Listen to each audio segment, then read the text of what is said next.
In Portugal, there's a YouTube show full of fun facts you need to know. Carl rings the bell and the members show to the GMP morning show. Featured guests will come and they will blow your mind. The audience will do so in kind. The little vanity mixed with some insanity on the morning show with GMP.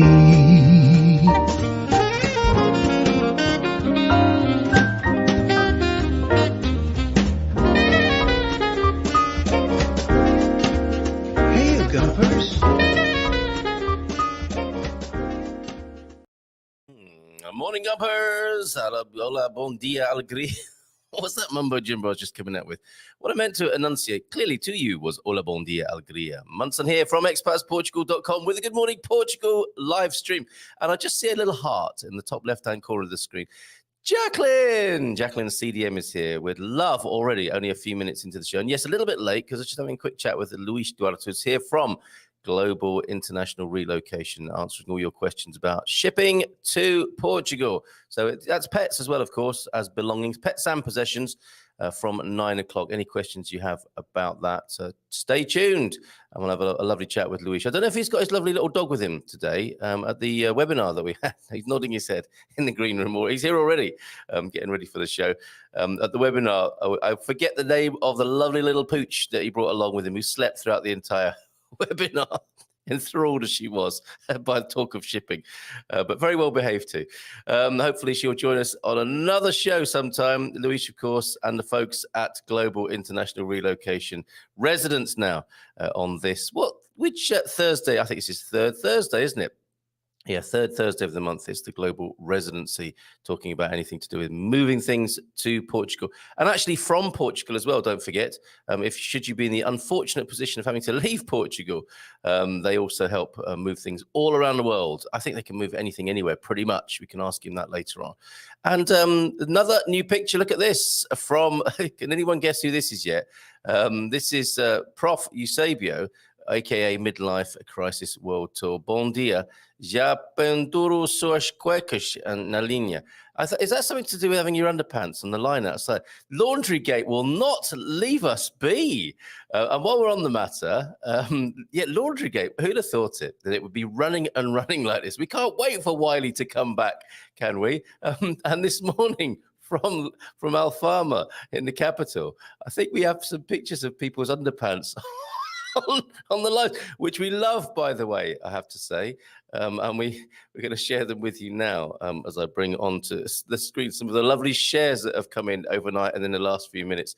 So Rebel Mama is in the capital, and there she sends us a washing line, which is fantastic. Thank you very much for that. She also saw this morning some graffiti in Alfama. Bon dia from Alfama this morning. Look at that. Thank you very much, Rebel Mama, for these.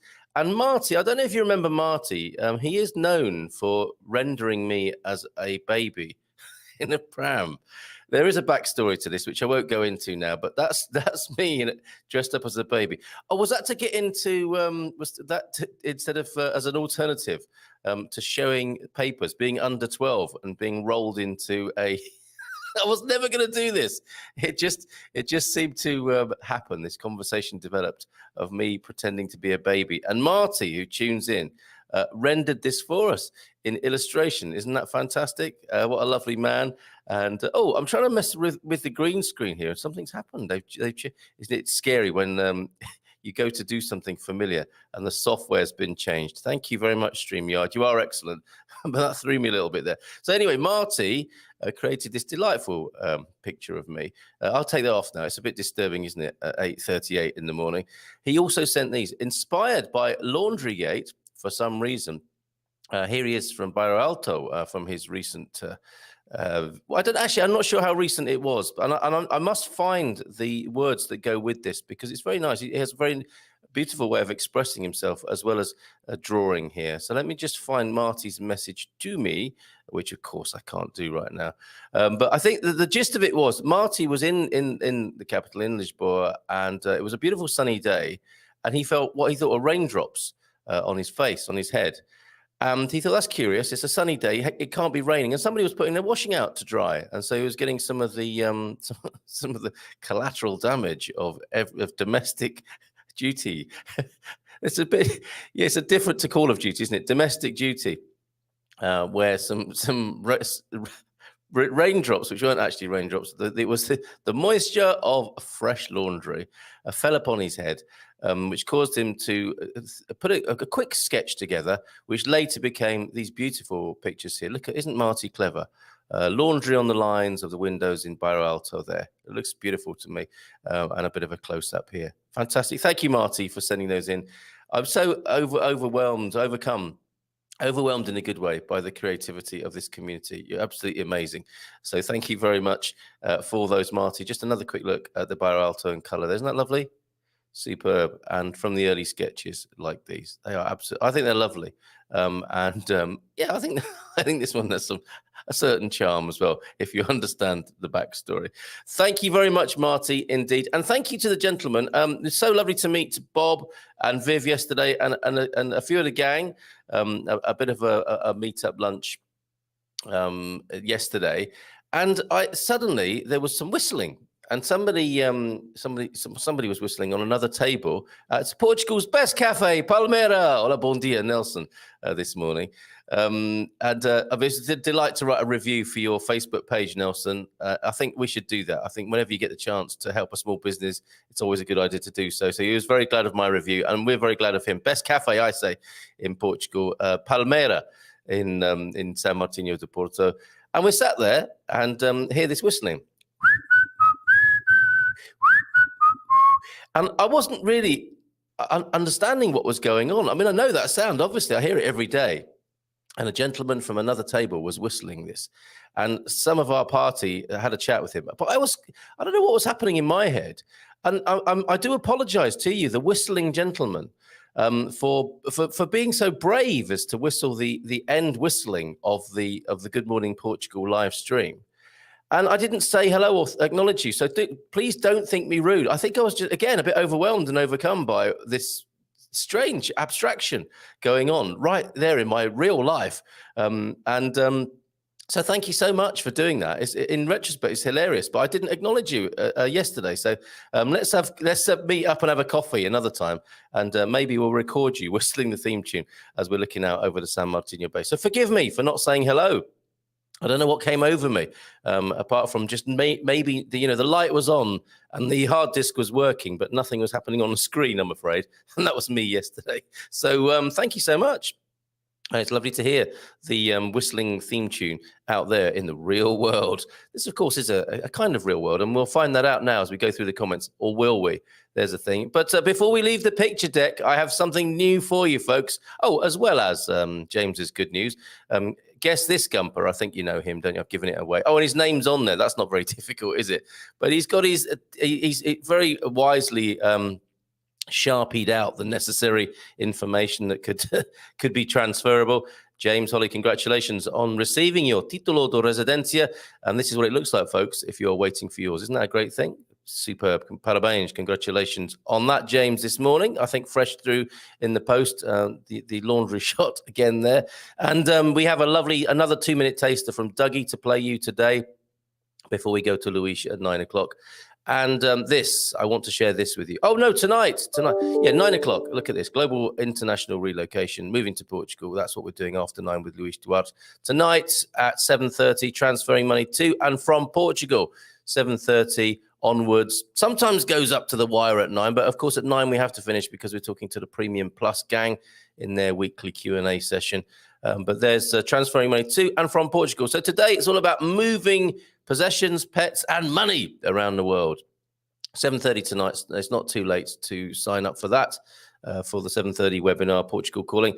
And of course, if you're a premium member, you'll get priority treatment for that. Thank you very much to all those premium members who've been signing up recently, and the Premium Plus members, of course, as well. So look at this. Here's the new feature, Guess the Gumper. And he's a handsome fella, isn't he? Who is this in our community? And I must give you some backstory here. I think it's quite useful. So please send in your photos, 913-590-3034 for this. You can see that. I think I've still got that on the screen this morning, scrolling at the bottom there.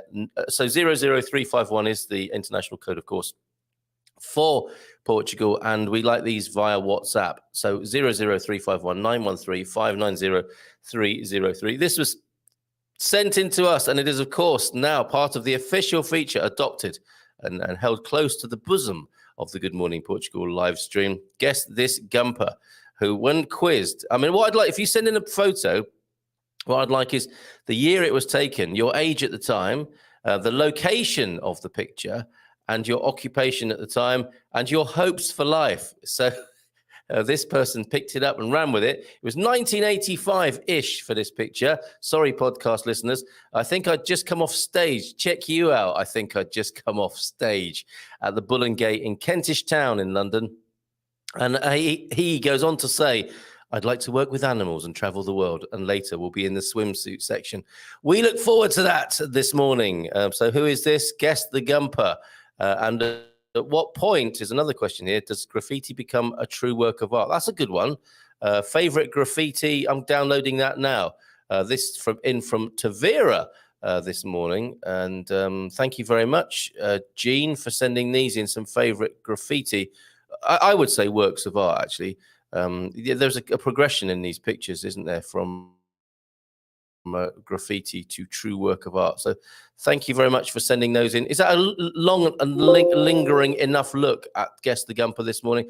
Any guesses yet to come in for that? And do send yours in as well. Tell me what the year was, what age you were, what your occupation was, the location, and what your hopes were at that time of your life.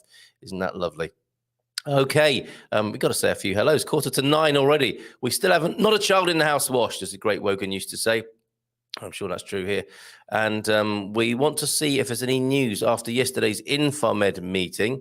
News for Brits this morning, that CEF have started scheduling appointments for Brits to receive post-Brexit biometric residency cards. Sounds really scary when put like that, doesn't it?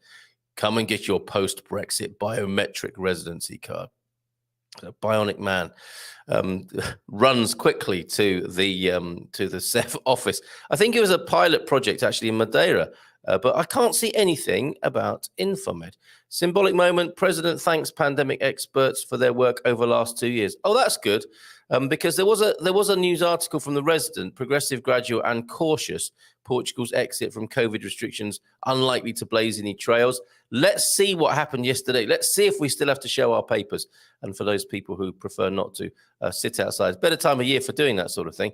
But let's have a look now, shall we, then, at the Portugal Resident and see if we can glean any information about what happened at that meeting yesterday, and if there's a declaration of endemia rather than pandemia, and if we've come out of the state of calamity, which I think we were in. It was hard to do. It didn't feel like it, did it, in these last few months? I know for some people on a personal level, of course it did. For anyone who was having difficult times or ill from any reason, it was a state of personal calamity. But in the nation, it didn't so much feel like that, I didn't think.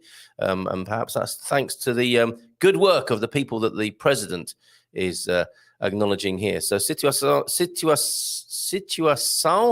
epidemiológica in Portugal. This is yesterday, 16th of February, and the Infomed meeting and presentation. And these sorts of scenes we've become familiar with, haven't we, over the last couple of years? Which country did these press? They're not press junkets, are they? These what are they called? These press receptions, best and shared information in the best possible way. Symbolic moment. President thanks pandemic experts for their work over the last 2 years. Winding up yesterday's meeting of experts at Infomed. President Marcelo dubbed it a symbolic moment, thanking experts for their work over the last 2 years. He sounds like he's standing them down. This is good. Over the last 2 years of pandemic, and signaling the news the country has been waiting for, a return to normality. folks, we're not going back to, it's not going to be like it was before, is it? So much of this has gone on for so long that it's not going to be like it was just picking up the baton of 2020, is it? I don't think so. I think things are changing and have changed for good. But I'm glad to see there is a talk of a return to normality. And today we'll see the Council of Ministers. Okay. So was it just thanks and a buffet yesterday? And we didn't actually come up. Hold on. Tomorrow, Thursday, today that is, we'll see the Council of Ministers weigh up the various interventions and present a strategy for letting go of COVID restrictions. Okay, so it's slow and steady wins this race. Under Secretary of State for Health, Antonio Lacerda Salles suggested, right, on Tuesday, the way forward will be progressive, gradual and cautious. Okay, so we're sticking to that. But there will be a massive groundswell of support for sweeping decision-making, particularly when it comes to the requirement for people to present COVID digital certificates to enter restaurants, hotels, holiday rentals. With other countries returning to normal and tourism really beginning to look up in inverted commas, it would make no sense for Portugal to dither on the fence. And I really like how Natasha Don writes. She managed to weave in a previous article, Augean stables. Can you imagine that? But I think she's had that written down for ages and wanted to weave that in. And I had to look it up. Still haven't got to the bottom of that. But I think it was on a Herculean task, basically, isn't it? The Augean stables. Prof, that's one for you. No dithering on the fence then for her money. Pandemics do not last an eternity, mathematician Enrique Barros stressed as colleagues variously gave all the good news. RT transmission is at 0.76. Incidence is in free fall. Numbers are steadily reducing in hospitals with infinitely less pressure on intensive care units. Are you feeling the relief of that paragraph? I am. And isn't it interesting? There's a mathematician on the panel. Isn't that great? I wonder what that panel is made of and what people do we think should be on there. According to the working, I bet there's not a spiritual person on there, is there? A man of the cloth or woman of the cloth.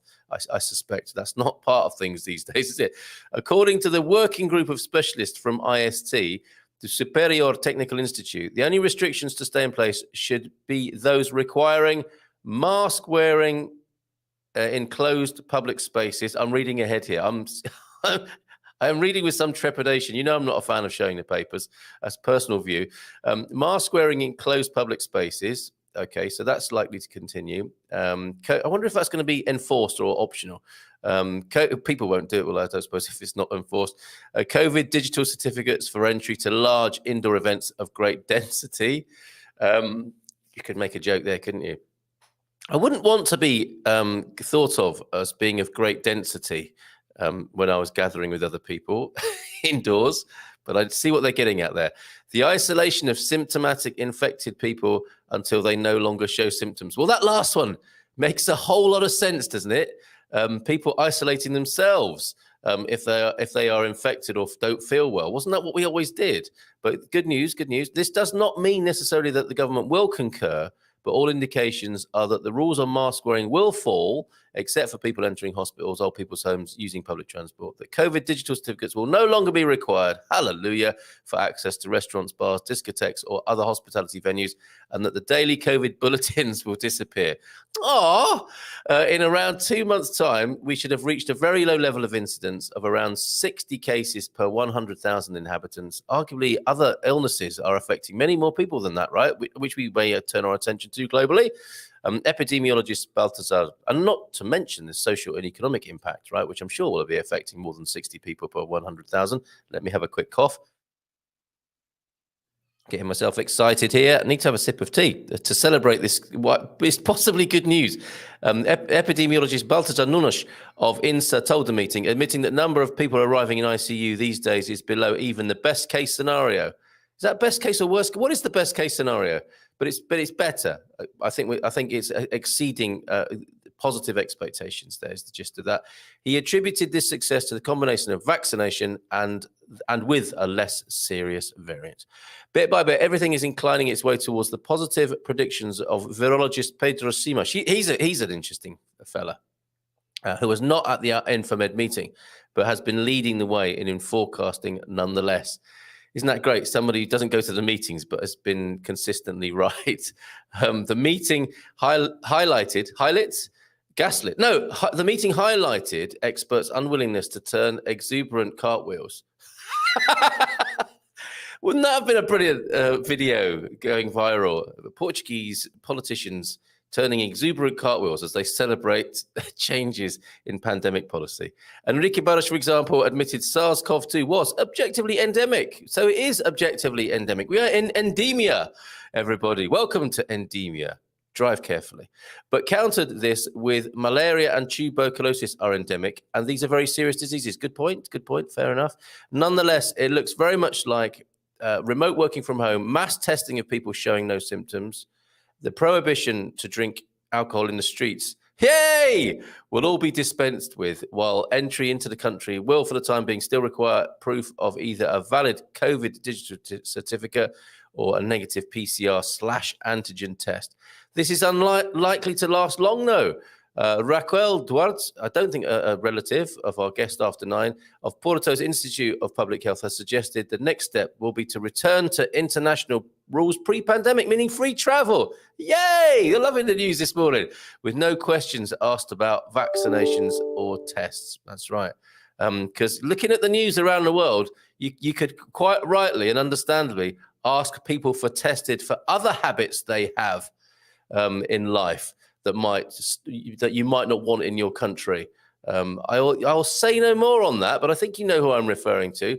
Unwilling perhaps to relinquish a sense of urgency completely, the meeting heard that next autumn the country could be faced with a new peak of virus infections. For this reason, the requirement for the most vulnerable to receive yet another booster dose round about September time is likely to be considered. Of course it is. Yes, at no point must the profits of pharma be affected by what's going to happen. Again, only a personal decision, only a personal view. Again, we will only know for sure once the Council of Ministers gives its press conference tomorrow. Okay, so none of this confirmed. It's all speculation. But Natasha Don, usually pretty accurate with these things, if I remember rightly.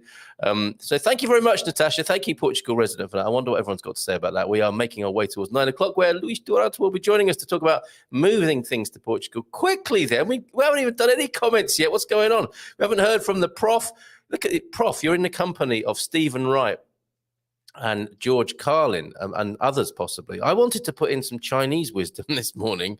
I think it might have been Lao Tzu. Oh, I also wanted to wish happy birthday to Randy Crawford, who's 70 today, and Donna from our community. Donna Mullis celebrated her birthday first in Portugal yesterday as well. So parabéns a você to both Donna and Randy Crawford today. Donna yesterday, Randy Crawford today. I think that's all my notes. Today in Portuguese history, 1935, re-election of Oscar Fragoso Carmona, the only candidate. Don't you love those sorts of elections? Why bother for the position of president of the Republic with 80% of the votes? How can you have 80% of the votes if you're the only candidate? I mean, in a way, you've got 100% support, haven't you, in terms of how these processes work?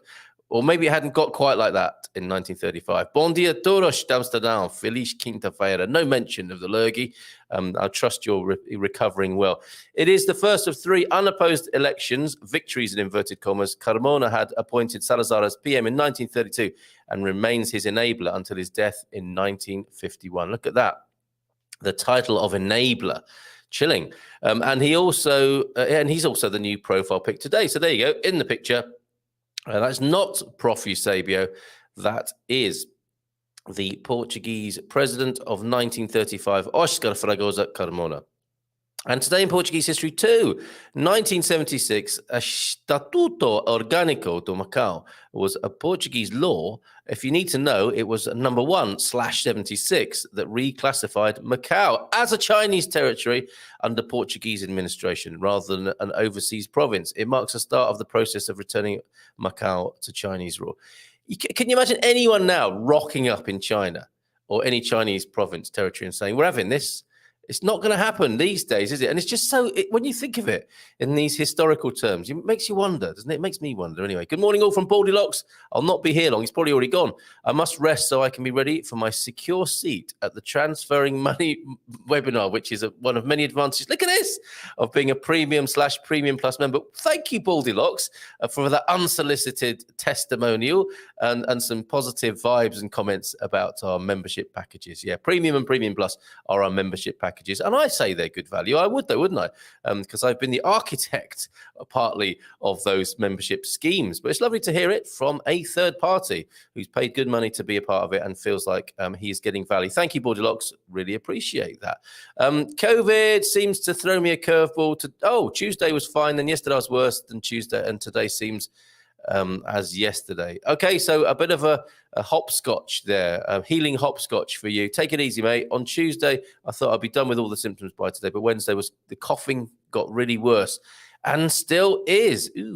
I'm only asking because it seems younger people get worse symptoms. I wonder. And that's a chat between Matty and Moaz there. Morning all, Feliz Quinta-feira. So my best laid plan failed yesterday. We were in the perfect place to film the Volta Algarve. Oh, for your delectation. Yes, we wanted to see that. Then there was a big crash and they changed route. Hate it when that happens. We'll have to get some mainstream media coverage on that in the absence of yours. But thanks for trying, Coach Turner. We'll see you tomorrow for Feel Good Friday. So we didn't see anything except a couple of police bikes and a helicopter. Well, that's exciting in its own way, isn't it? Superb. Thank you. I'm so sorry to hear of a crash and you not being able to get the pictures. I hope everyone's okay. The bike race is due in Albufeira lunchtime. I'm hoping to see it. So Deagle might be able to pick that up for us and do a little bit of video. I wonder if you can help us with that, Deagle. But I don't want to impose upon your relaxation and recreation there. Hope you're having a great time in the south. I'm sure you are, Deagle. Bon dia, folks. I hope you're all having a good day. Buddy, good morning to you. Thank you, Buddy. For being a part of this. Suze Casola, good morning. Early birds, good morning to you. And yes, this is before the show had even started. Can you believe that? Stephen Wright, I was in a grocery store. I saw a sign that said pet supplies. So I did. Then I went outside and saw a sign that said compact cars. So I didn't, presumably. Thank you, T-Duck. George Carlin today, war will end when people stop showing up for it. Well, that's a point. There's some truth in that, as there often is with a George Carlin quote. And they are a quote of the day here, it would appear. Welcoming pithy comment from other nationalities. I was going to do Lao Tzu. He was a famous stand-up philosopher in his time, no doubt, wooing crowds in China with his pithy sentiments and philosophical insights, and anywhere else from around the world. Come on, Portuguese ones as well, please.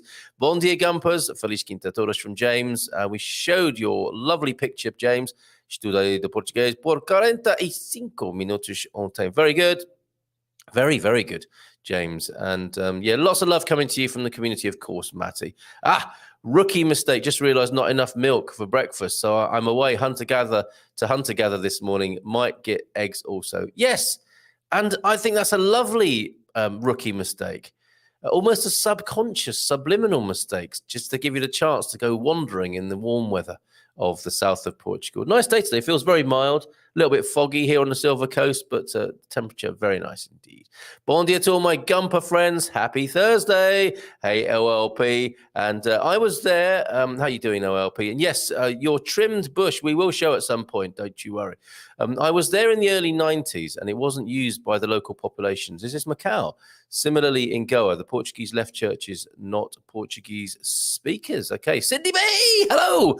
Bon dia, Alegria Gumpers from a cloudy yet still beautiful San Martino do Porto. Good morning, Cindy. How are you doing? Oh, we like this.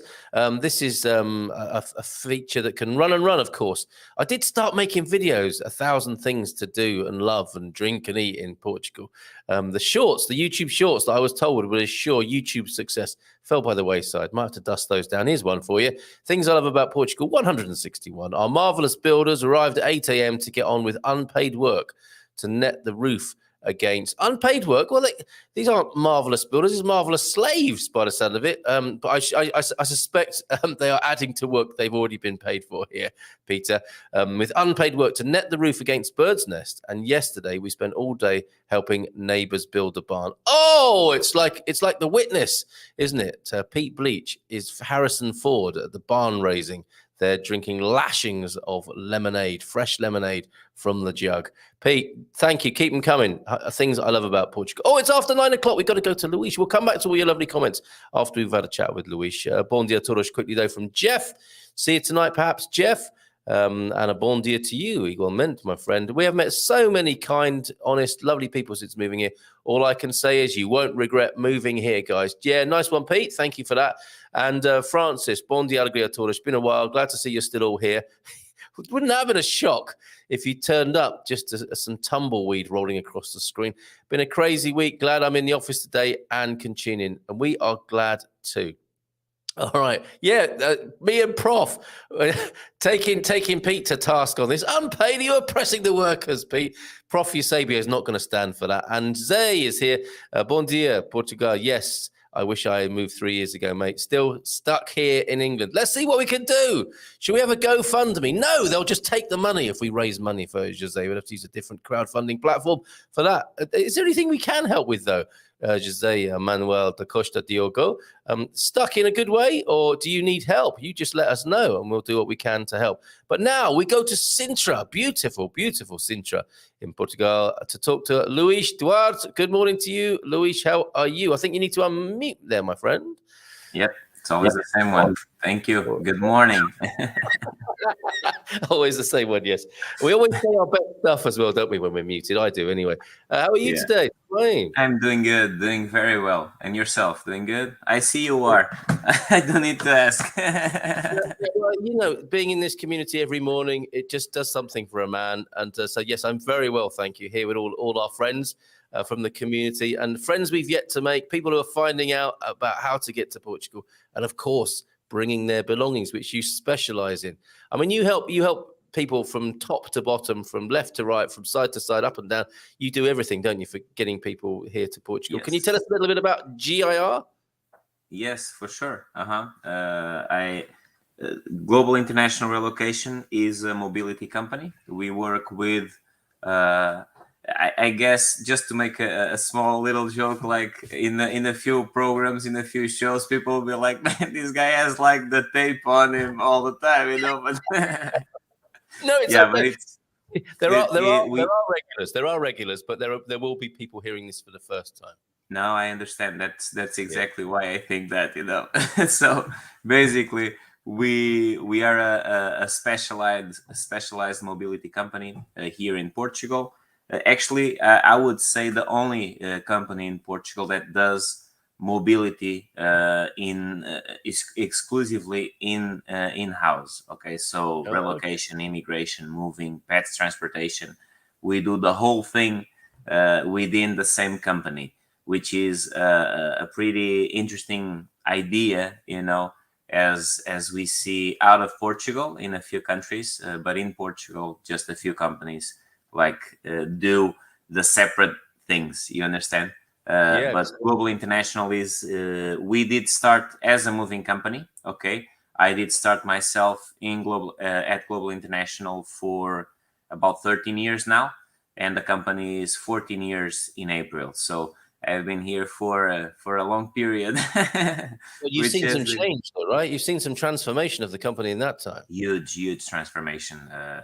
It's, you know, it's amazing how you see when something is done right and for the right purpose, you see a very interesting thing, which is the growth just happens. You see, like your show, you understand? Like if it's done in the right way for the right purpose, then people want to be part of that, you know. Yeah. And it's actually an interesting thing. I'll just share a quick story of me. Before I joined Global International, I was actually a missionary in the US, and it's interesting because there my purpose was to help people, you know, let's say spiritually and in other ways. I always try just to help. Okay, that was my purpose, because not a lot of people wanted to hear the message, of the missionaries. So if I could help them, then I would do it.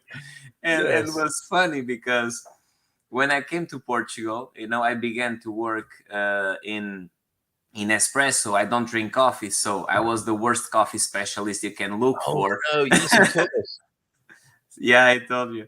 And then I came to Global International, and here I started to do something very cool, which is I did the same thing I did in the US, which is helping people, which is our job here. We are here to help people.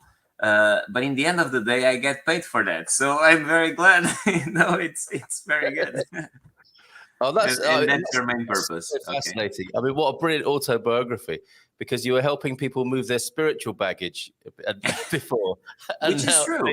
It is true. It is true. It's a whole life, and if you go to certain ages, because now with these many years of experience, you see some patterns. You see like the young guys, the guys that they are not married, for instance, they take like just a PlayStation and they go, and they're like, just put a few clothes, PlayStation, skateboard, and they go. And then the other guys, you see like if it's a married person with a kid, now what's important to take? It's not the PlayStation anymore. It's the toys of the kid. You understand? Yes, it is. It is. Oh, yes, I know that. I know that pain of all those toys that they don't play with, that you have to move anyway.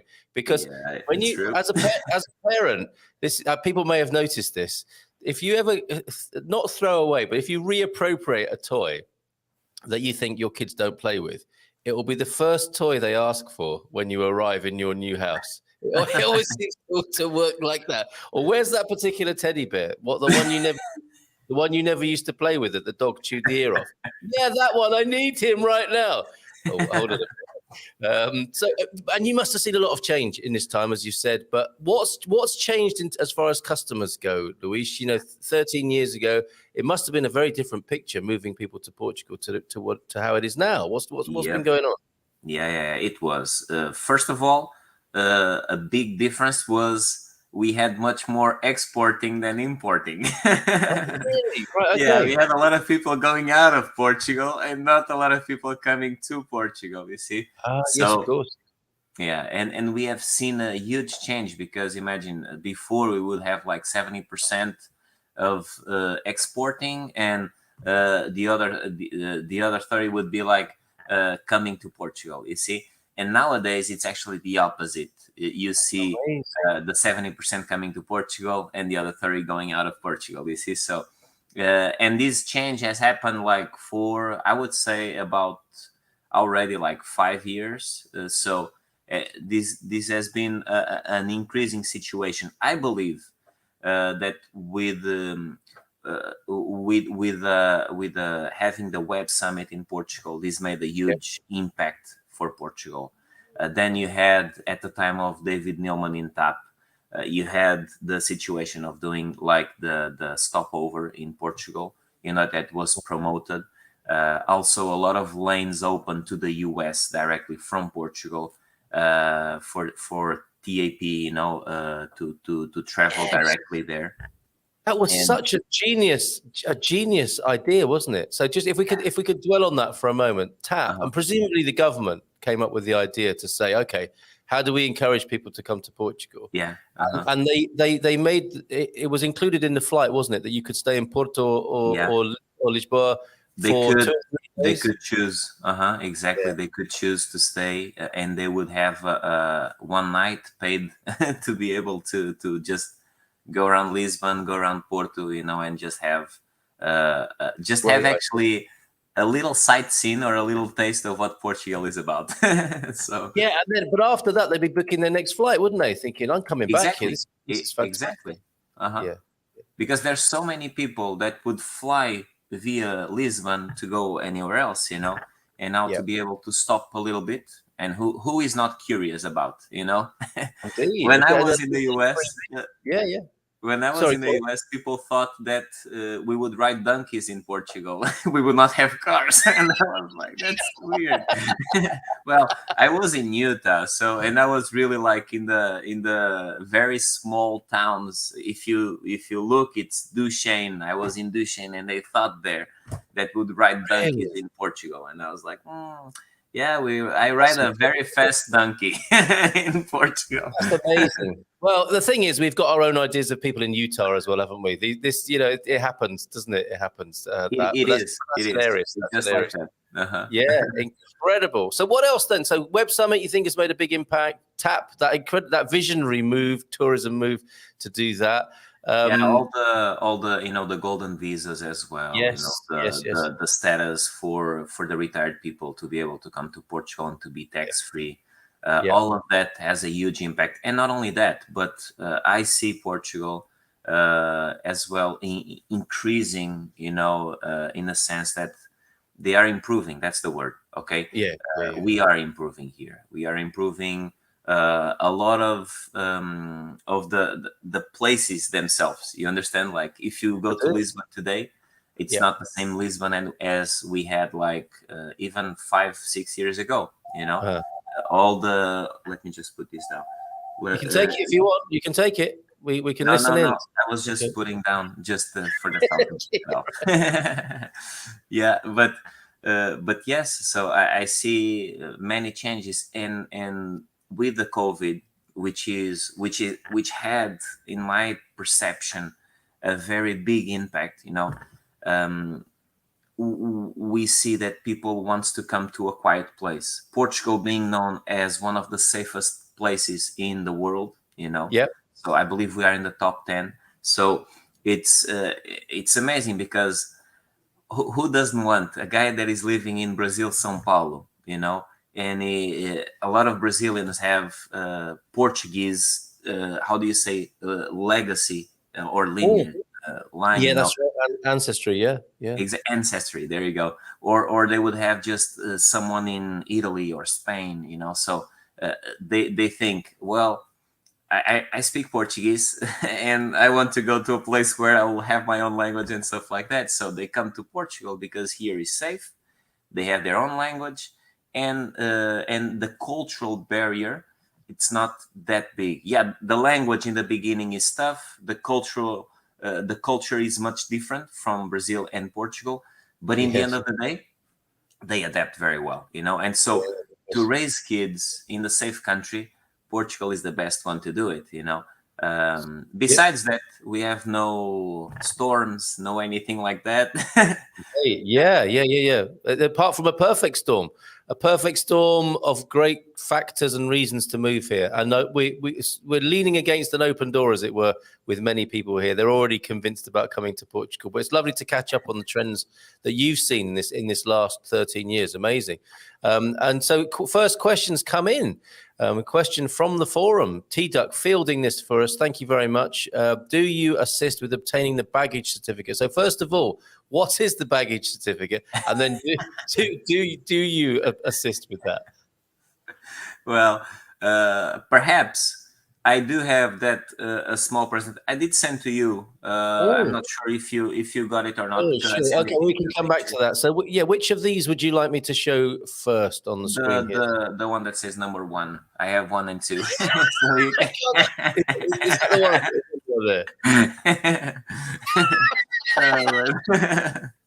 I couldn't see it at that size, Luis. But is that number 1? Not a problem. Okay. Well, baggage certificate, basically, to be coming to Portugal. And it's very important to know that if anyone is wanting to come into Portugal from any place in Europe, the only reason is because they want to have more sun. Okay, so yes. And with those guys, there's no problem because there's not a lot of documents required, or none of them. Okay, so they just need to come, send the items, and we do the whole thing. Okay. Yeah. Now, for everyone who is coming from the US and UK, anywhere outside of the European Union, then this applies. Okay, and this is why I do have this today, so we can demystify or just have very clear the documents that are needed for the import into Portugal. Okay, so Yes.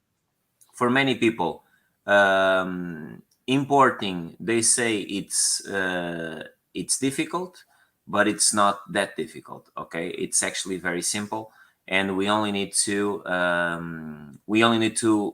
follow the right rules. Okay, so first of all, the baggage certificate, which is the question we received. It's important to know that the baggage certificate is obtained at the local consulate of Portugal at the residency of the person. Okay, there are some countries that that may not have consulate there. Okay, but you need to check which one is best. There is. Let me just check here. Portal das Comunidades. I'll just get here. There is a website. I'll just send you in the chat right now. Oh, If I can have a chat.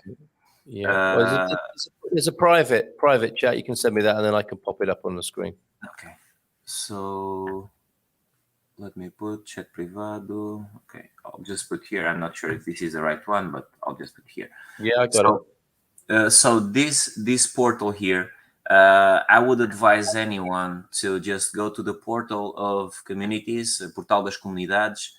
This is a website from or for a ministry of Portugal, and here we have officially all the consulates of Portugal around the world. So it's very important to know where is your consulate. So you need to check here, where is my closest consulate. Okay, now this document is obtained there, and the question is if we can get it. Okay, the baggage certificate basically is the document that will authorize customs in Portugal to exempt the items from taxes and duties. Okay, and basically it can only be obtained when the person is eligible to be able to go to Portugal legally. Okay, Yep. So basically, if they come to Portugal on a tourist visa, imagine, and they call the consulate, the first thing the consulate will ask will be, so send me your visa, okay, that will actually allow you to be living in Portugal. And a touristic visa, it's not it's not that. Okay, so will only allow you to be able to be in Portugal for a period of time, just to see things, but you cannot work, you cannot be actually a resident of Portugal. Okay, how can you be a resident of Portugal?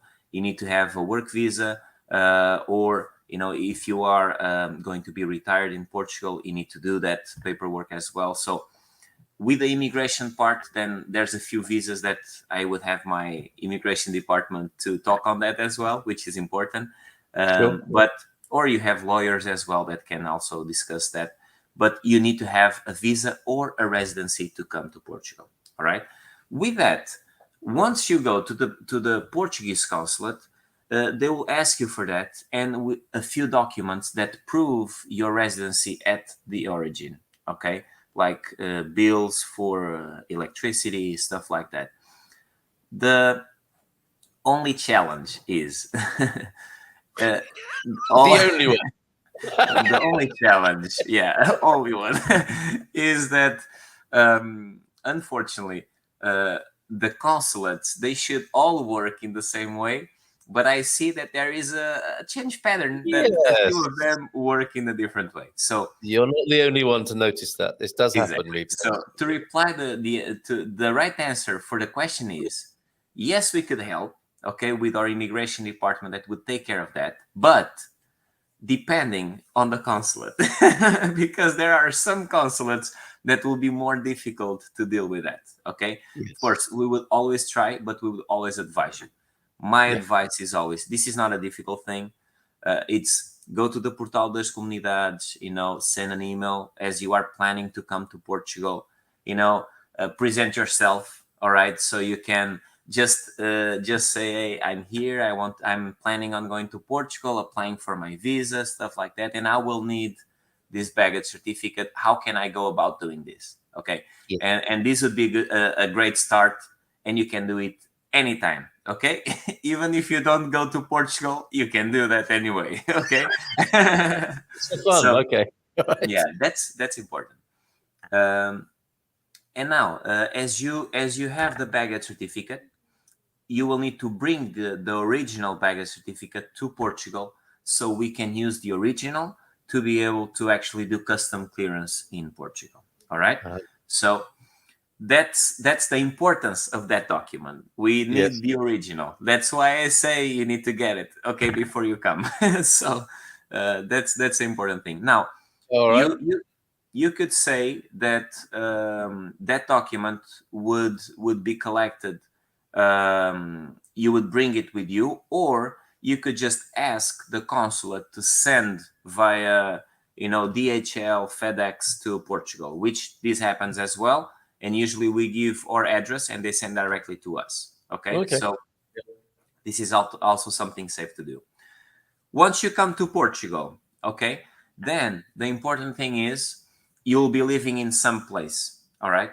And this place, the address that you will have must be the same that you provided for the baggage certificate, or should be the same.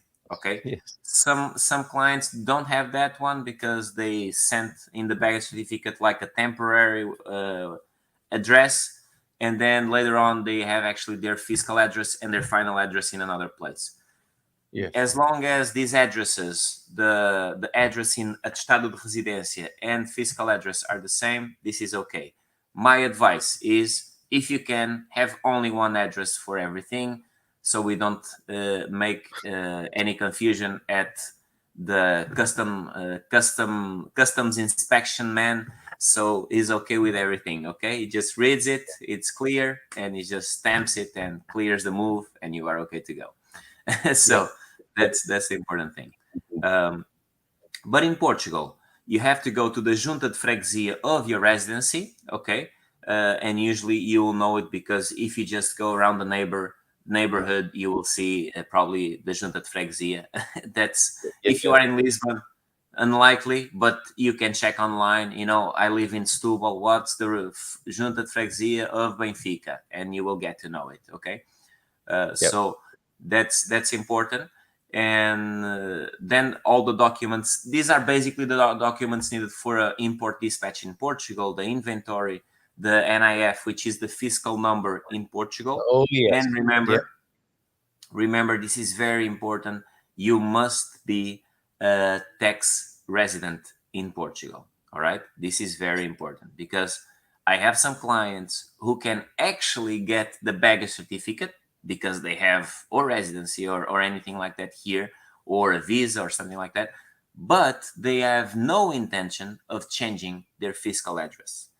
And then we have here a small bump, which is, now they have all the documents supposedly, but they are not actually tax residents in Portugal, so they are not eligible to be tax free. Okay? I get it. Yeah. So that's important. Okay. With that, then we have a power of attorney. Is just for the dispatcher to be able to work under the client's behalf and do the dispatch.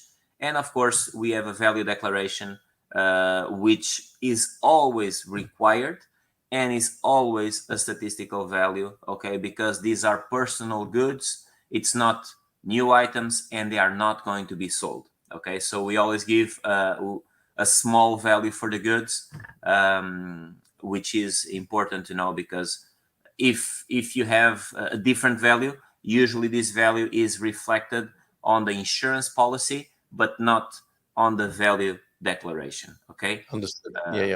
Yeah. So then you can go to the second slide, which is there's an important information there. Pretty one here. Yep. There we go. Mm-hmm. The important thing here is I have had, I believe was last time, I had a question on when does the date begin to do my move to Portugal. Okay. So the date, usually it's connected with your visa or with your residency. Okay, so basically means that when you get your baggage certificate, you will be able to come to Portugal. But there is a small line in that baggage certificate that says that Mr. or Mrs. so and so is moving to Portugal or changing his residency to Portugal from X date. All right, and that date is the date that after that you'll need to consider to be able to come to Portugal and do the import. So after you have that baggage certificate, you have a year to ship all the goods to Portugal within that date. Okay. So if you say if you have a baggage certificate that says that you changed your residency to Portugal on the 1st of January of 2021, you must have come to Portugal by the first. Your move must arrive at customs before the 1st of January of 2022. Okay, so a year afterwards. All right, and it's very important to know that you must have been in the origin country for at least 1 year. Okay, if this is not the case, if you have gone to, imagine I'm in Portugal and I go to the US for a period of 3 months, and now I bring a lot of stuff and I come to Portugal and I go back to Portugal and I go to the bag certificate and all of that. It's not you are not allowed to come to Portugal with 3 months. Okay, you must have been at least a year at the origin country. Okay. And usually this rule applies for any country. It's not only Portugal. All right.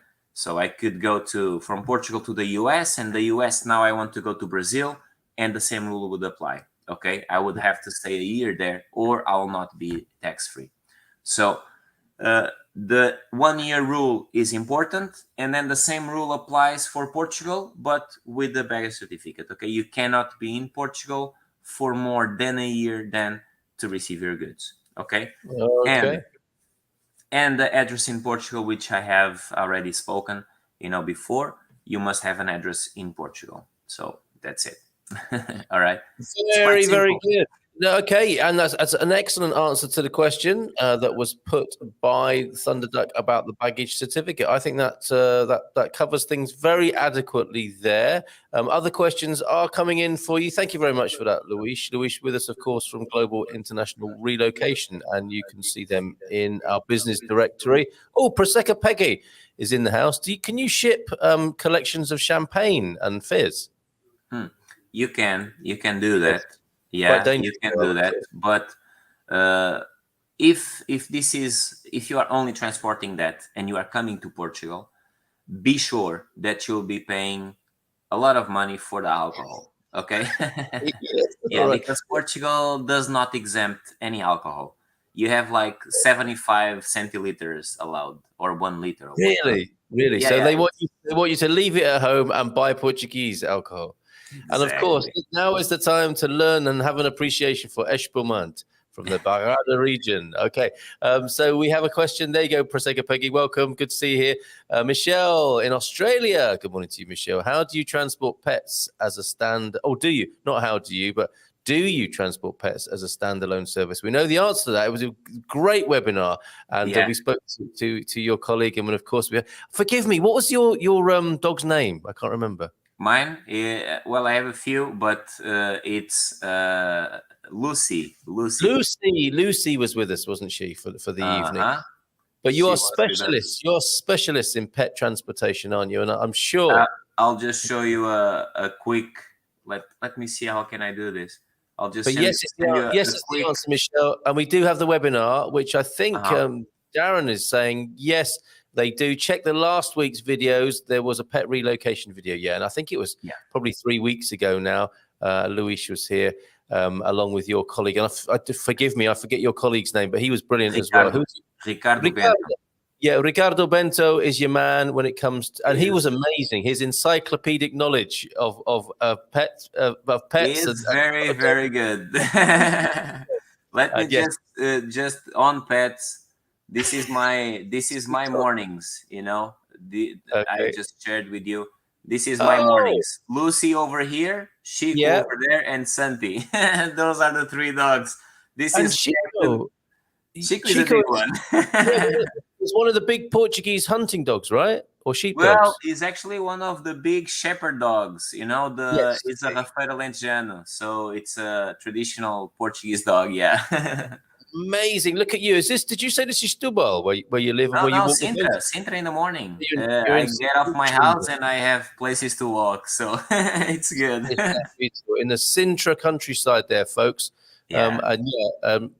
So many reasons to move to Portugal. There's another one. Walk your dogs before work, or if you're retired, walk your dogs all day in the beautiful countryside. Moving here was the best decision that we ever made. There's the link. Go to our business directory, Global-International-Relocation. So glad you feel the same as us, Peggy. We still have to meet up. I think Prosecco will be drunk at that gathering. I might be interested in a storefront or similar with full plumbing as a live workspace. Haven't seen ads along that line. Possible prices website. I think that might be. I don't know if you help people find accommodation. Do you do that at GIR? We actually do. In our relocation department, we do that. We do help people to find accommodation. Yes. So there you go, Suze. Another yes from GIR this morning. Luis, that wasn't just Utah. I grew up in Los Angeles and I knew nothing about Portugal. My theory is that the US stopped teaching anything about Portugal. It's possible, isn't it? After the 1974 revolution. Yeah, very threatening to the US in so many ways. I thought a lot of people there, and they used to not know much more about outside, just the simple things. But I guess it's the same as Portugal, you know. Like I believe the Brazilians know more about Portuguese history than I do. So go figure. That does happen, though, doesn't it? And I think there are some people in this community who are so passionate about Portugal. That's very possible that they would become very specialist in their devotion to this wonderful country. Victoria's here. La bon dia, kids. Beautiful clouds breaking up over the ocean currently down there in the Algarve. And thank you for your sunset pictures. We will share those at the end, of course, which is the metaphorical sunset of the show, where we like to show a sunrise when we start and a sunset at the beginning, if all goes well, technologically. Global International Relocation. Do you have a list of what we should look at purging? Because it can't be imported to Portugal. I have my favorite soy sauce and coffee, for example. This is a great question. This is a great question. What can you? It's a great question with a sad answer. Because if you are talking about food, dry food, anything like that, you cannot bring it as an international move. So it's sad. You cannot do that, you know. Really? If you want to import those items, you can do it, but you cannot do it as a move, okay? Because then you'll have the move inspected. You'll probably pay, fines, and in the end of the day, they can destroy the items. So don't do it. Unfortunately, I'm sorry. I would also like to have my peanut butter M&Ms from the US, but sadly, I can only bring them when I travel there. Okay. Guess what? I think some of your satisfied customers will be organising that for you, right? Yeah, I hope so. Here's the thing, Luis. I mean, in 13 years that you've been doing this, like if somebody said, I really need my peanut butter M&Ms 13 years ago, it's a very different story now. I mean, you can buy peanut butter M&Ms in Continent, can't you now? No, it's not yet peanut butter. No, I know all of that. But it has changed, right? You can. I mean, there are so many expat shops. Yeah. Well, there are today a few stores that do sell, American products and stuff like that, or from any other countries. But yes, it's much different. Today, you find pretty much everything you get in other places. Like.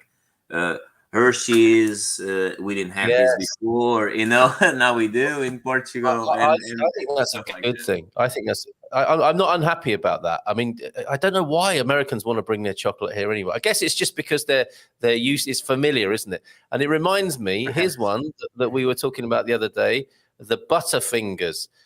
Which Raphael sent in a picture of the Do you like these Butterfingers? I like those. I like Butterfingers. I've never heard of this in my life, but actually it does look good. I like good. That. That's actually one of my favorites. Get rid of that. We don't want to see that anymore. Okay. thing is, Darren, you can get most things here now. If it's Kikkoman, if that's your favorite soy sauce, you can get that, and you just have to go to the different supermarkets. And Amazon, it's not 1970 anymore. These things are flying around the world, all over the place, and very, very accessible and easier to find now. So from Simone, good morning, Simone in Cape Town. Luis Duarte, what would be the process for a Portuguese citizen moving to Portugal from a third country regarding bringing household effects into Portugal? I mean, you pretty much covered it, didn't you, in your earlier presentation? Do you think there's anything more to add to that question? No. I would just say that that person that is moving to Portugal, first of all, must be acquainted with how are they going to Portugal? Are they going to be living in Portugal to work? To be retired? What's the status so they can apply for the visa? And that's the most important thing, to apply for the visa first, and then all the documents to move. Okay, that I just explained. All right. And we know, don't we, from South Africa, there are many people moving from South Africa now. And it's the same. It's exactly the same thing as I said before. Okay, baggage certificate at origin, all the rest of the documents in Portugal. You can take care of them in Portugal. So you must relax. All right, and the container will take a while to come to Portugal, like at least from South Africa, 30 days. So you can take care of the baggage certificate, come to Portugal, then chill, take care of the documents, during that period of time that the vessel is arriving, and then everything is set for you to do the import here. All right. Biggest shock, I think what I'm learning is the biggest shock for the South Africans is the change of barbecue here in Portugal. Barbecue skills, the braai and the barbecue here in Portugal a little bit different, but great barbecue. Great barbecuing cultures in both countries. So South Africa, not a problem, and we're loving your picture, Norm. Is that Lao Tzu in there? I wonder. Why is moving from Guam a problem? Now, do you experience moving from Guam as a problem, Luis? I would say that there's no problem from anywhere in the world. Now, from Guam, I would probably say that we may have more challenge to get origin agents, but rather than that, but we will find, we will find people to do it as well. Let me actually just. I want to make a TV show with you guys. Okay, so Norm rings up GIR, and it's like, "Stop, GIR. Yeah, I'm Norm, and I'd like to move my stuff from Guam." Okay, we're on it. And then the theme music starts, like Mission Impossible. Because what you're saying is, I think, is that in some countries where where there's not a lot of traffic of international movement, you've got to get a crew together to go and pack it up and get people boots on the ground.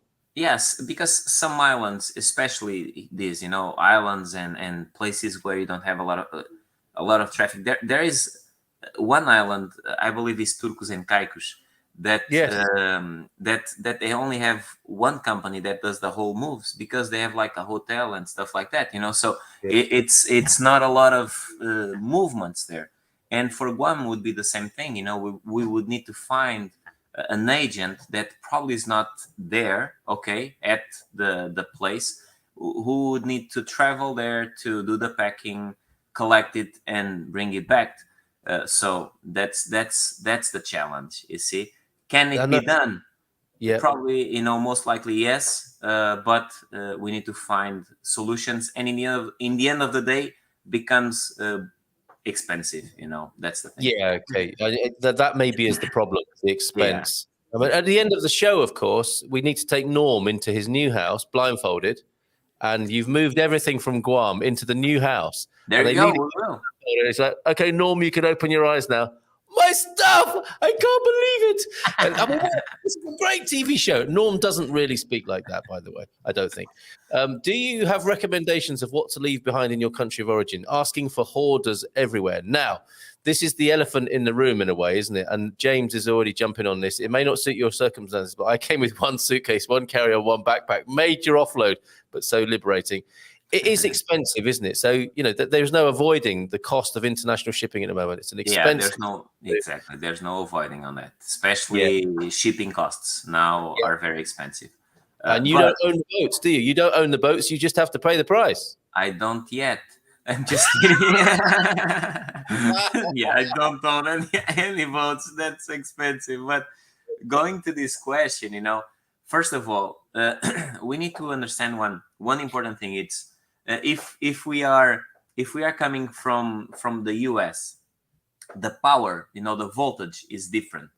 Not only that, but a lot of the machines work in a different frequency than in Portugal. Okay, Yes. and so it's pointless to send TVs to Portugal. It's pointless to send some washing machines and stuff like that to Portugal. Yeah, You yeah. could buy them here in Portugal. You see, Yeah. the TVs nowadays with the technology are actually advanced, and they work in two type of powers: 110 volts or 220. Okay, so the TVs that have these differences or that can manage these two, then they can be sent to Portugal. All the other ones and some power tools that you need to plug and stuff like that, you should not bring. Okay, you Okay, should buy them in while Portugal. you're having a drink there, let me just add in a few more comments because people do love talking about this. Yeah. Darren, leave most electronics behind. I brought a television. This is to Finland, I think, from Canada. Dumb waste of packing space, and a hairdryer did not adapt either. So some Exactly. very expensive paperweights that she has in the house now. Why pay for moving stuff, says Peggy, that you don't use? I agree. Leave all electronics at home of origin. Very good. And Well, Prosecco and wine is better here. So she's not going to be moving any Prosecco around. there's one important thing that happened to me. So I'm not sure if this has changed through the time, but I do know that, for instance, PlayStation games, they work. The ones you buy in the US, they work for PlayStations in the US, but they don't work in PlayStations in Portugal. It's That weird must or be stuff like terrible. that. That But must have been horrible to discover that. yeah, That it is. you were So already there. you need or DVDs and stuff. Nowadays we don't use that anymore. But I Yeah. do remember to buy there a lot of DVDs, and they don't work in Portugal, but they did work on a DVD player that I brought. so so My it's wife, weird. my wife makes me move DVDs in all the moving we've done. I just don't see the point. It's a digital world we live in, isn't it? I mean, Yeah, as in nowadays we don't use it cloud, anymore. We use the got Netflix cloud. and stuff like that. Yeah, the cloud. The cloud is your friend. Yeah. Moaz says, "Is there a minimum of items that you ship to Portugal?" That's a good question as well. I only want to ship my orthopedic mattress. That's going to be a big thing, isn't it? My two comfortable chairs. Everything else I can buy in Lisbon. So, would you manage an order as small as that? It is a great question if there's a minimum. In fact, there is. In the especially not only US but anywhere from uh, outside of Portugal. Even we in Portugal, we have minimums. And we charge minimums. If you have 1 cubic meter, we most likely or we don't. We charge minimum 3. But outside of Portugal, they will charge minimum like 5 cubic meters. Somewhere around £1,000. So it is sad to say, but yeah, you should have at least consider to bring a minimum. And it's important also to know that cost wise, if you want to ship small stuff, my advice is don't bring more than let's say 5 to 5.5 cubic meters, because then we fit all in a lift van, which is it's a wooden box. Okay, but this wooden box outside measures 6 cubic meters, but inside it's like 5.5 when you put stuff inside. Now, why do I say this? Because bringing small items to Portugal, or either you will send them via air, or either you'll send them via sea. If you send them via sea, then you will see in Portugal that the port charges are very expensive here. Okay, and you pay per cubic meter, which, for instance, and just to give you a small calculus, you will pay for each cubic meter about 150 euros per cubic meter of port charges in Portugal. I'm not talking about taxes and duties, okay? I'm talking about port charges, which is, handling the goods, taking that box out of the Course. container Yeah, that yeah. brought it, put it Understood. to be able to be dispatched. Okay, now that it's for a groupage for a LCL, which is just that small box, we pay per cubic meter. Okay, if we send a container, we pay a 20-foot container, which is a smaller one. which holds about 30 cubic meters, we pay 550 euros. So imagine the difference. You bring 6 cubic meters and you pay 150, so you pay 900 euros of port charges for that small box. But for the whole container, you'll pay only 550. You understand? So that's why, okay, there's reasoning behind it. The shipment itself, the vessel or the cost to ship it, it's less for that 6 cubic meters. And that's why I say bring until 6 cubic meters, because more than that, it will be cheaper to send a container, because the cost, how do you say, the difference in costs is not beneficial for the person. Okay, so yeah. Well, we've got a solution here, because Moaz can just put those 3 things in and then pack the rest of the container with peanut butter M&Ms. I'll be glad. Well, unfortunately, the customs they won't like that. They'll get my M&Ms. Okay, all right. Well, but here's the good news. Look at this. You can get peanut butter M&Ms from Flavors. €1.79. Look, I hope we've made your day, Luis. You've been very helpful to us. I hope we've given. I didn't even know this store.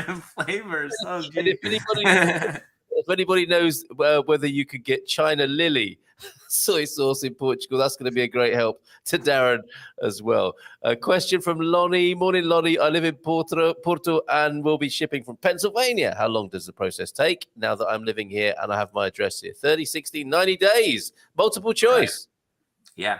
You could go into the middle choice, about 60 days overall. Yeah. Yeah, because if you think about it, you are shipping from Pennsylvania. Now, there is a very big question mark today. Okay, it's not from many days or many years. It's today on shipping things from the US to Portugal. Okay, we are having a lack of shipments available. All right, and it's actually creating a lot of problems. So we are facing sometimes cargo holding there, waiting for an available vessel. We call it the green light to go. Okay, so the actual container we can get, but we cannot get the vessel to ship it. You understand? So I understand, and it's pointless. I have a container, but how am I shipping it? So sometimes we are holding, for a month time in the US, and then you have another month to come to Portugal, 20 to 30 days. And then in Portugal, you will take like another 2 weeks to be able to clear everything. So in the middle is being optimistic right now. If you go to the 90 days, you will also be off. Okay, but something in between those. Okay, brilliant. I think we've got a couple more quickies then, because we've kept you a long time here. Let's see if I can find a couple of quick questions in here. Do you have recommendations for storage, or people pre-move want to ship and store prior to move that'd require power of attorney for import, presumably? Asked Darren. What is this question? Let me try to understand. So he wants to move his stuff before he moves himself and have it stored here, is what I'm guessing. Okay, well, as long as you have the documents to come to Portugal, it's not a problem. Okay, as long as you have all the documents I presented before, you don't need to be in Portugal for us to be able to import the goods to Portugal. All right. Yes. And you see these boxes. Well, let me go to this side. You see those boxes behind me? Oh yes, wooden boxes. Yeah. So those wooden boxes are long-term storage. This is the storage that we provide here at Global International, and many of our clients, what happens is we include the destination services. So basically, we receive the goods, we keep them in these boxes for the period of time that the clients may need, and then we deliver all the goods to the residency as they actually find it. Okay. Yeah. Okay, there you go. That's for you, Darren. The Americans needed a bit of a conversion. So a meter is about 4x4, isn't it? Oh, yeah. So you mean for the cubic meters? Yes. The 6 cubic meters, I will talk in cubic feet. Okay. Yes. It would be 212 cubic feet. Okay. That's so Six, did you say? 6 by 6. Okay. 6 by 6 by 6. Okay. And a last one then, because we've got some other stuff to do, folks. Luis has got to go do some other work today, of course. We can't keep him here all it's day. okay. Yeah, we can ship motorcycles with belongings to Portugal. Not a problem. The only thing is, if you have 2 motorcycles and you are married, you are a happy man because you can bring 2. if you are single and you have 2 motorbikes, you will pay taxes and duties on the second one. Okay. Wow. Okay, that's useful information. Thank you very much. It's actually, perhaps one day we talk about vehicles, and importing vehicles to Portugal. It's an interesting subject, filled with interesting facts. Okay. Well, it's been amazing to talk to you this morning. You'll be back again 3rd Thursday of next month, or one of your colleagues, or both of you. It's always great to talk to you, Luis. You're one of the stars of the show now, of course, and I love this autobiography of yours that you were helping people move their spiritual baggage, and now you help them move their physical possessions to Portugal and out of Portugal. Yeah, out of Portugal as well. Which actually are their feelings, So that's why we do transport. We transport feelings. That's what we do. History around the world. Yes, indeed. Yes. A nice way of putting it. So we'll see you next 3rd Thursday of the month in March, of course. Yeah. And until then, you know what, Carl? I would say that everyone has a comment and has questions. So probably we could get people that are interested to throw questions at us. To understand what do they want us to discuss for next time, so we can actually go straight to the point to what they really need. Okay, so this is just one thing we didn't talk about today was insurance and the protection of those lovely, but we can only talk about so much each morning. We need to finish by 10 o'clock. I've got a few other things to squeeze in, so all the best to you at the offices there of Global International Relocation, and we look forward to speaking to you again soon. Have a great day, and lots of love to Sintra, that most wonderful part of Portugal as well, of course. Okay, thank you so much. Have a great day, everyone. Bye-bye. Ciao. Bye for now. Ciao. Okay, so let me put in, there he goes. Let's put in the contact details that you might need for getting in touch. And of course, let's see what else has been said in the comments this morning and share a few of your other wonderful contributions, as well as guessing the gumper this morning. Guessing the gumper, a fantastic Guess the Gumper has come in as we've been speaking this morning. Thank you very much for those. 913-590-303 for getting in touch with the show in all sorts of ways. You remember the other day, was it a couple of days ago, when people started phoning in? Don't do that now. We can do a bit of that on Feel Good Friday tomorrow. And I'll tell you what I have got. We've got the most beautiful chameleon videos. A lovely lady called Linda Colquhoun in the Algarve, I think it is, had these most beautiful pictures of, there's somebody ringing in. Why is that? I'm asking people. Do you know what? I think this might be, this could be some, I'm not syncing up. Oh, no, that's a landline call. That's why it's not coming through. That could be anything right now. 913-590-303. Linda Colquhoun has let us use her incredible videos, share her incredible videos of chameleons here in Portugal. I will show one of those if I get the time this morning. Absolutely delightful, aren't they, chameleons? And we have one of those we have loads of those to show you tomorrow. Oh, yes, I've got one of them that I might preview with you today. I don't think you're going to get much sound from this video that I'm about to play on the screen, such that I can share it with you. Oh, and I've got to show you this picture of Bola de Belém as well. It was on a Facebook. Forgive me, I don't know the originator, the photographer here. Oh, that's the sound of a chameleon going up a tree.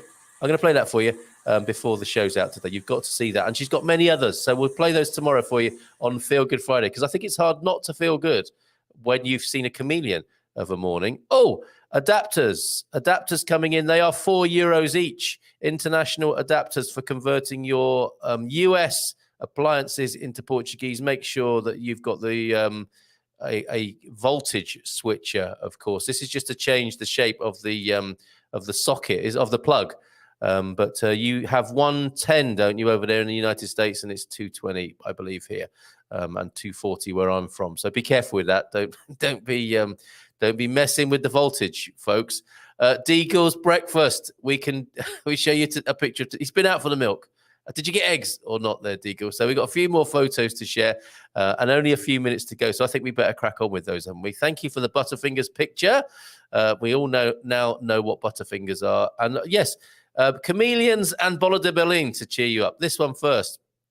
Isn't that a fantastic tray of Bola de Berlin? I love those. And I'm so lucky to be able to go to Atelier de Dos, the most fantastic bakery here on the Silver Coast, who will do those for you. They're not split like that. They are injected with any number of fillings. The traditional ones, the lait crème, the limon, the standard, custard cream, chocolate, Nutella, apple. Oh, it's fantastic. Do go to Atelier de Dos. Stick it on your list. Did Deagle have some? Oh, he's gone for a fry up this morning. How do you like your eggs in the morning? A couple of fried ones there and some bacon there. And he did buy the Bon Dia Alegria mugs.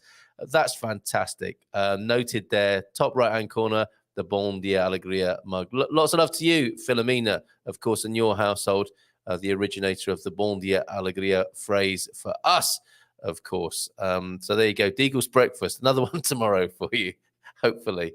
What do you do day 4? Deagle's breakfast. Okay, other pics to share. There's the adapter. This is the sort of thing you need.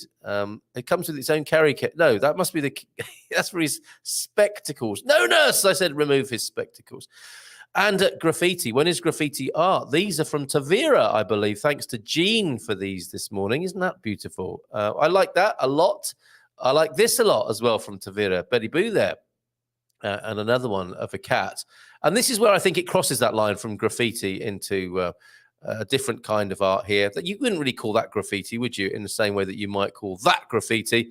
But look at this in Tavira. Isn't that beautiful? Bird on a doorway there. That's lovely. Is that a little thrush, I wonder, or something a little bit more exotic than that? Thank you, Jean, for those this morning. What else have we got that's been sent in? Oh, look, this lovely picture from our star of the show yesterday, supported ably by the amazing Austin brothers of Al Viagra. And one of them, Terence, took the picture there of Owen. I think they were getting ready for the show, setting things up, and there was a lovely rainbow on the horizon, which has been beautifully captured with Owen doing his Frankie Howard face there. Oh, excellent stuff. And look at this from Jacqueline CDM. This is beautiful, Jacqueline. I think this is prompted by my mention of the incredible creativity here in this community. What does Jacqueline have to say about this? Some of her own work here. And this is part, she says, of my series called City Life. This is called Lockdown, 80 by 80 centimeters. It looks like it could be a whole lot more massive than just under a meter by a meter, but it's a beautiful piece of work. And it's a beautiful piece of work.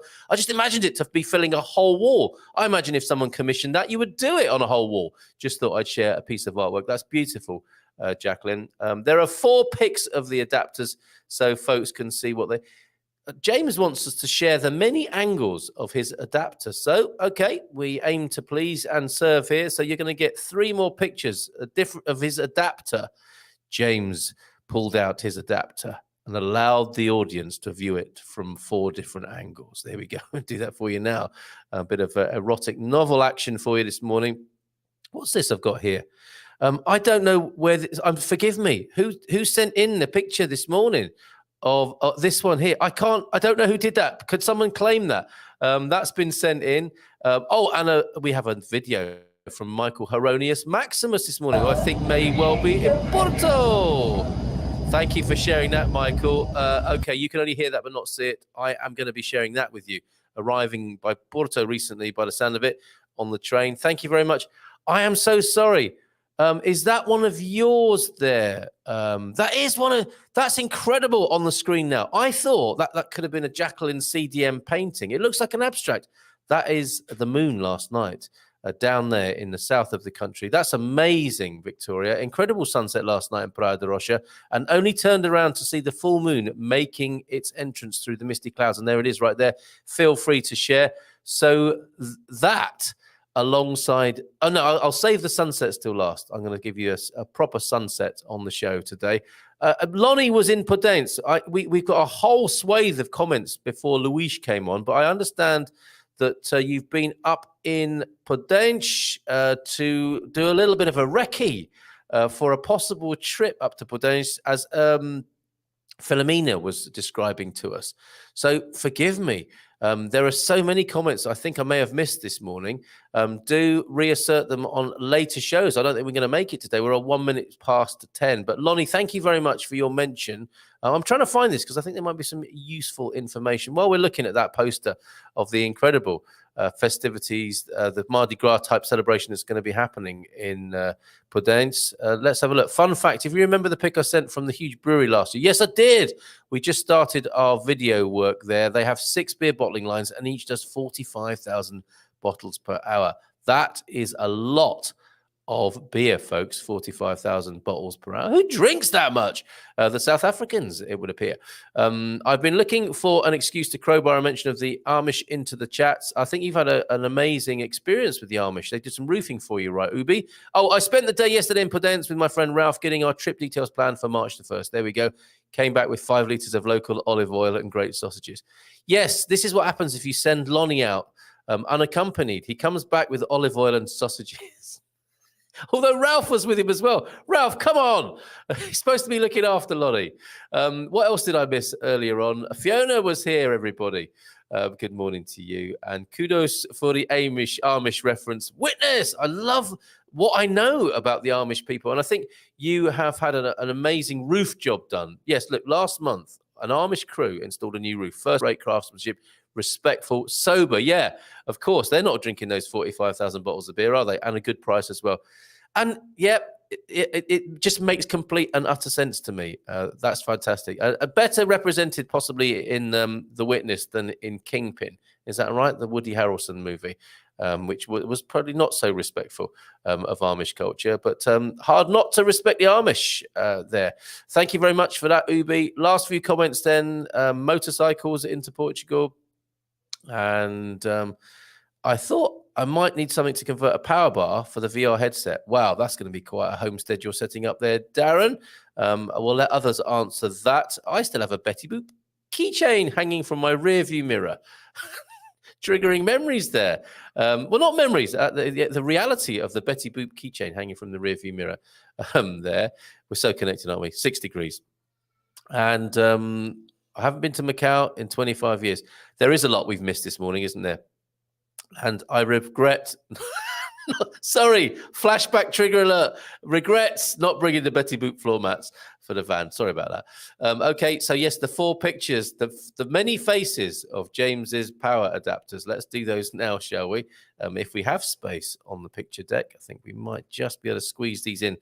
Oh no! Whoa! It says you've uploaded too many photos. Let me just get rid of the butterfingers. I think we're done with that now. I'm only going to make myself hungry showing that again. Okay, let's do this. James will not forgive me, I don't think, if we don't squeeze these in today. Don't leave these lying around on a chair, folks. So there's number 1. It's complete. Look, so this is the same adapter. I thought this was your adapter collection. And from a different angle. This is like being on Amazon, isn't it? Where you can move your cursor around and see different angles. There it is from another one. Has it got a name, James? Like Alan, the adapter for export only, travel adapter. So there you go. And a Good Morning Portugal mug on your right-hand side there. Very nice product placement. We didn't organize that on purpose. Fantastic. So possibly last few comments then before we go to the sunset and a couple of videos I want to show you. Got a chameleon video for you. Let me show you that now. Why don't I show you the chameleon video and Hieronymus Maximus pulling in to we've got a 2-minute taster as well. 2 minutes okay, I got loads of video. Stick around for these 3 videos and 3 sunsets. Stand by. Our 2-minute taster today, well, it comes from Corteira, and the hotels and the sand, as you can see, are practically at the same level. Reminds me a little bit of Nazaré.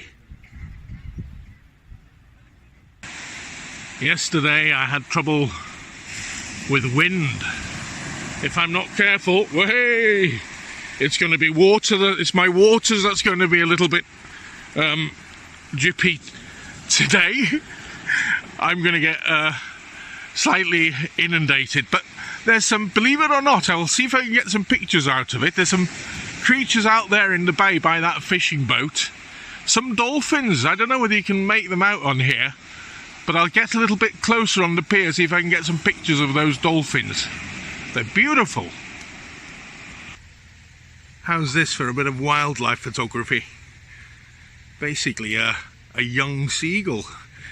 Doesn't seem like it's going to move, and it's not injured, quite simply because here is another one. I guess this is where a seagull lives its perfect life, because this facility here is the harbour where many an Algarvian dinner is landed. And I think the seagulls are probably quite happy about that. Not only are they spoilt with a choice of different fish to eat, but they're learning the art of stealing kiddies' ice creams as well, no doubt.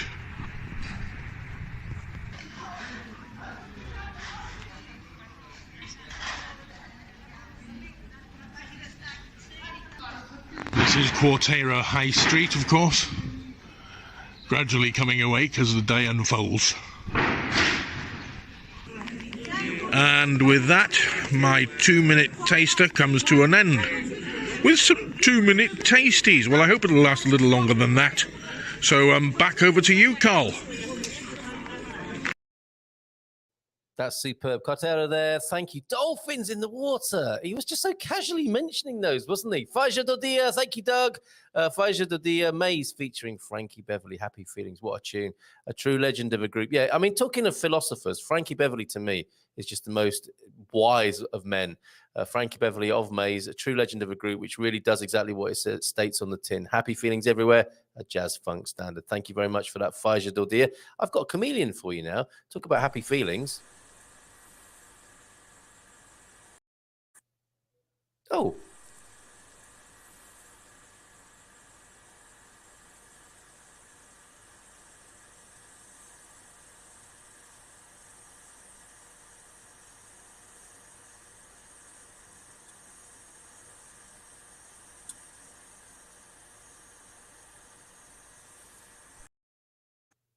More of those tomorrow. Delightful chameleons. I think that's a little baby one there.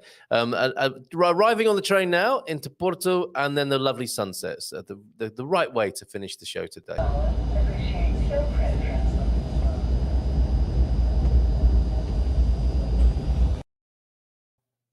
Well, that was quick and brief, but you know you're in Porto when you see that bridge. I hope I'm right about that. Look at these, Victoria. The colours are just staggering, aren't they? Clearly the Algarve there. That's so beautiful. Another one there.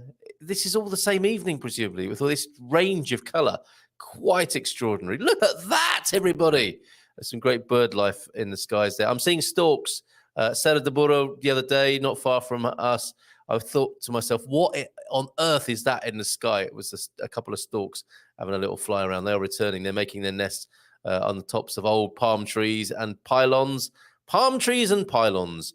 A lovely name for a ornithological book about storks. And this one looks like an abstract, doesn't it? It looks like a work of art, which of course it is, but I thought it was painted. It's a photograph of the full moon. The Leo full moon, everyone. I think it's a powerful one for a few people. So thank you so much. Thank you for all the wonderful contributions. Thanks to Luis Duarte today. Amazing. To Marty for those wonderful illustrations from earlier on. Quick look again at Bairro Alto there. You're such a talented bunch of people. You really are. And at the end of the show, I'll put up Guess the Gumper again to leave that on there for a moment so you can guess who's who. Maybe see you tonight on the webinar. Of course, moving the big money around and getting help from Spartan doing that, transferring money to and from Portugal. And we'll talk more about shipping in the Premium Plus Q&A tonight as well, to just really get down into the detail of that and to figure, and yes, and to ponder over whether to minimalize or just pack it all in a container and bring it over. And a Feel Good Friday tomorrow, of course. More chameleons, more chameleon videos tomorrow. They're so lovely, aren't they? Is this one? No, it's a unicorn. Bon dia to you. Chameleons tomorrow. And of course, Coach Turner is here. Coach Turner with an update, a bit of action for you so you can actually learn to gently ease yourself into a physical state whilst being a terrible lush and a bon viveur. That's how we like to roll on Grey Watch, Growing Old Disgracefully with Coach Turner tomorrow. So do join us for that. Let's go out now in a traditional way. And hello again to that gentleman who whistled this to us sat on another table here in San Martino de Porto yesterday. Whoever you are, thank you for whistling this. And we will see you tonight and tomorrow morning. Take care and bye for now.